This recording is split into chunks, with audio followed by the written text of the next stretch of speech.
Assalamualaikum warahmatullahi wabarakatuh. Halo, perkenalkan saya Tania Julia Putri. Saya mahasiswa Universitas Terbuka Program Studi Ilmu Komunikasi.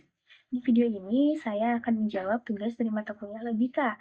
Topik yang akan saya bahas adalah tentang jenis-jenis term dalam logika, serta contoh logikal fungsi atau sifat berpikir, dan bagaimana cara kita menghindarinya.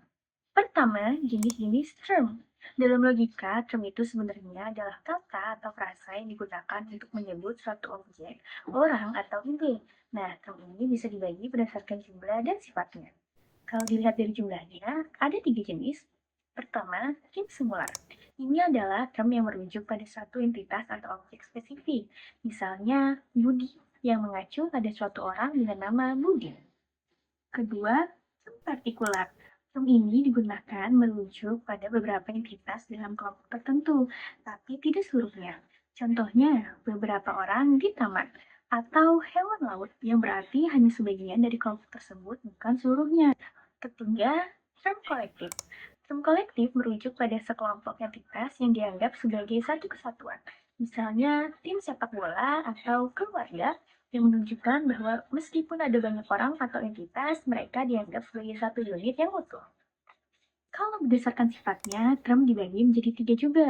Pertama, term konkret, kedua, term abstrak, dan ketiga, term kosong. Selanjutnya, saya juga akan membahas tentang logical fallacy atau dalam bahasa Indonesia sering disebut sesat pikir. Ini penting banget karena kalau kita nggak sadar, kita bisa aja bikin argumen yang kelihatannya logis padahal keliru.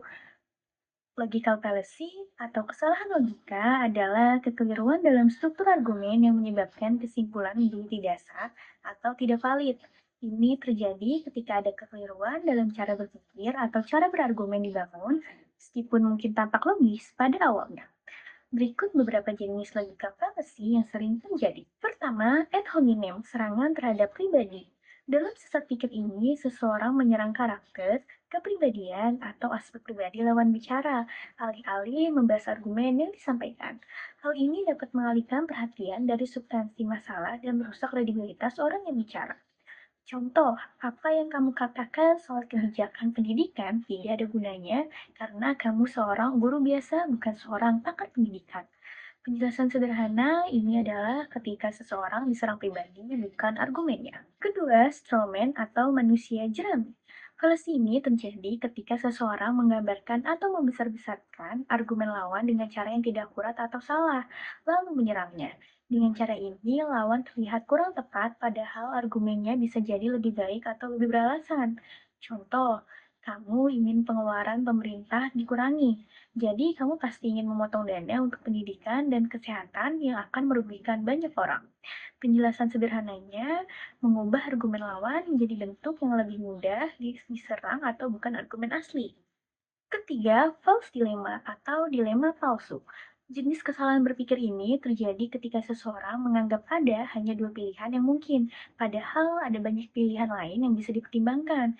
Ini sering digunakan untuk memaksa seseorang memilih antara dua pilihan ekstrim. Contoh, kamu harus mendukung kebijakan ini atau negara kita akan hancur. Penjelasan sederhananya, membatasi pilihan hanya dua, padahal kenyataannya lebih banyak. Selanjutnya, kita akan bahas gimana sih supaya kita nggak terjebak logical fallacy. Pertama, fokus pada argumennya, jangan serang orangnya. Kedua, pahami dulu baik-baik sebelum menyimpulkan. Dan ketiga, selalu cek logika serta bukti yang dipakai dalam argumen. Oke, itu tadi penjelasan saya tentang jenis-jenis term dalam logika serta contoh logical fallacy dan cara menghindarinya. Semoga jawaban ini dapat menjawab tugas yang diberikan dengan baik dan bisa bermanfaat juga untuk teman-teman yang nonton. Terima kasih sudah menyimak. Wassalamualaikum warahmatullahi wabarakatuh.